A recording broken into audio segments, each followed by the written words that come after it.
right, man, we back. Goodfellas Sports TV. The WBC is working with VADA and WADA to change the drug testing rules so fighters won't get caught for testing for clenbuterol through meat contamination. Let's talk about it. We back, Goodfellas Sports TV. I'm also going to talk a little bit about Eddie Hearn trying to get around Chavez Jr. Ducking the drug test and trying to move the Jacobs fight to Phoenix. So it all goes hand in hand. So at the end of the day, man, the WBC is very, very biased towards Mexicans, okay? They supposed to be. They are for the Mexican people. They're Mexican built. But at the end of the day, how many times, like, where's the other fighters that's testing positive for clenbuterol? You know, I see Juan Estrada. You know, I see all these other fighters, you know, in Mexico, Carlos Ocampos, and I don't see a lot of these dudes testing positive for clenbuterol, you know? And now what they're saying is they're going to move the threshold up, so anything that's, you know, that's below this threshold will be considered meat contamination. And at the end of the day, I just think it's a cover-up. I don't believe in that, man. I don't. You know, I heard it's very, very hard to get, you know, certain, you know, steroids through meat contaminations or, you know, other performance enhancing drugs. So they changing the rules once again to benefit their fighters. At the end of the day, VADA says, their rules say, and WADA, who sees over VADA and USADA, says if you test positive for a drug, no matter what the threshold, no matter how small it is, it's a positive test. So now, if a fighter tests positive for a drug and it's below the threshold, they're going to consider it meat contamination. But what if you using the drug and you flushing it out and it's below that threshold? And people, you know, at the end of the day, the VADA WBC program is a fucking joke. Just don't test the fighters. Just let the commissions do it before and after the fight. That's it. Just do it. You know? Because once again, they changing the rules to benefit their fighters. They made the franchise champion to benefit Canelo. Bob Arum knew that he didn't want Lomachenko to fight Devin Haney, so he paid them. Do that. They benefiting their fighters. So now you can legally cheat with the WBC. You can say, oh, I just had, you know, clenbuterol. You know, it's clenbuterol. It's just the meat. It's the meat. I don't really believe that meat bullshit. I'm sorry. And I understand they probably do got an epidemic going on, but there's other countries that got meat issues. I'm pretty sure. You know, they shoot the American meat up with so many hormones or so many dyes and stupid stuff like that. And you don't see our fighters getting popped. What if our fighters said, oh, we spent the camp in Mexico and they test positive for clenbuterol? What they gonna say? He's a drug cheat. Cesar Martinez and Rey Vargas, they cheated. Why they can't be, you know, why they can't face penalties like other fighters do? And I'm telling you, man, black fighters need to give up that WBC belt. Let them give them to somebody else. Fight for the other belt or come up with their own belt, because the WBC is making it legal to cheat. At the end of the day, if VADA and USADA and WADA's overall standard is, if you got that shit in your system, it's positive. It's a positive test. You should be suspended. And they said yesterday that, you know, VADA doesn't have, or USADA doesn't have jurisdiction over to suspend fighters because it's up to the WBC or it's up to the commission. And at the end of the day, if you a commission and these fighters still pop hot from clenbuterol, no matter if it's a little bit or a lot of bit, you shouldn't sanction the fight. Have some integrity. Seriously, have some integrity. But the WBC gonna do, now had this been a black thing, had this been a thing in Africa, had this been an American thing, had this been a thing in the UK with the meat, guess what?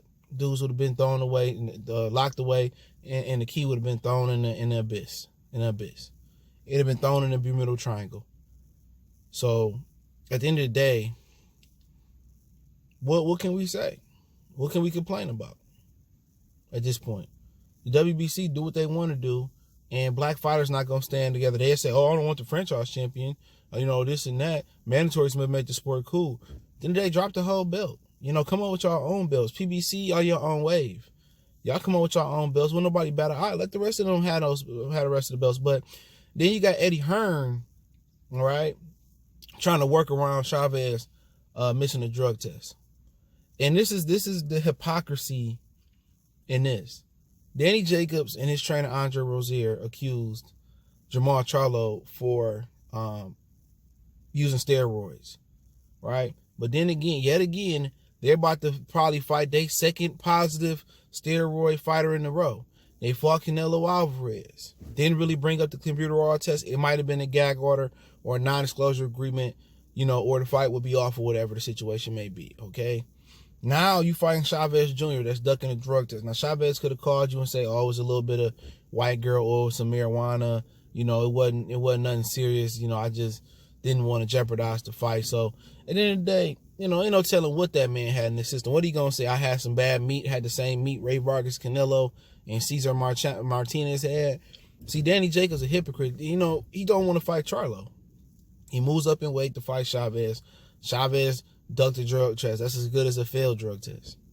And now Eddie Hearn he was so hard on Big Baby Miller. He threw Big Baby Miller under the jail and threw away the key into the Bermuda Triangle. He dogged Big Baby Miller out. Oh, Big Baby Miller had a lot of shit in his system. But Chavez sitting here, he ducked. He didn't say nothing. He trying to work around that and make the fight happen. Dillian White, he capping for Dillian White because he is countryman. And like I said before, that's just a whole fight that I ain't gonna pay attention to. You know what I'm saying? Now they making it acceptable or when it's convenient for them for payers to be cool or ducking drug tests to be cool. And this is the sport we live in. It should be a zero tolerance. Unless you can truly, truly prove it. It should be a zero tolerance. But Eddie Hearn says, "Oh, pet offenders, this should happen to them," and then again, you trying to move the Danny Jacobs and Chavez fight to Phoenix. Don't nobody care about that fight to begin with. Nobody checking for that fight. So why is you sitting here putting your morals to the side for peds to make that fight happen? Seriously, why? Why? I don't get it. Danny Jacobs, Danny Jacobs sitting there accusing Charlo. He accused the brother man, but never accused the other man. So, with this whole shit, and just get rid of the drug test.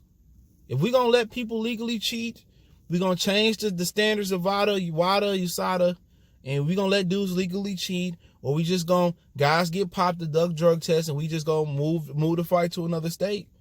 Well, it's at the point where what you need the drug test for. You know what I'm saying?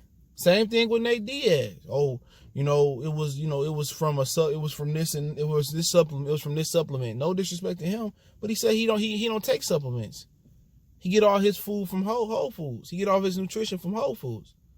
So if we gonna just slap some people on the wrist and say you still can fight, no matter positive, a little bit positive, a lot of bit top positive, a cheat is a cheat, and you should have to flush it out your system and try it again. But when it starts to mess up the church's money, when you got millions and millions of dollars hanging on it, you got a lot of livelihoods hanging on it, you got a network deal hanging on it, or whatever the situation may be, dudes if you pop hot, they willing to overlook it. Now, how many times did somebody pop hot and they swept it under the rug? How many times somebody popped hot and they gave them a medical exception on the low, and it's not become public information? How many times somebody was going to pop hot and they paid USADA VADA off? 10, 20, 30, 50, $500,000. How many times they gave somebody their drug test schedule, like this is when we coming and you be expecting us this and then. Come on, all this happened behind the scenes. It's a dirty sport. It's a lot of fighters that's fighting with an unfair advantage. And it's a lot of fighters that's fighting at a big disadvantage. There's fighters that I watch that don't even take a deep breath, and I know for a fact they on some shit.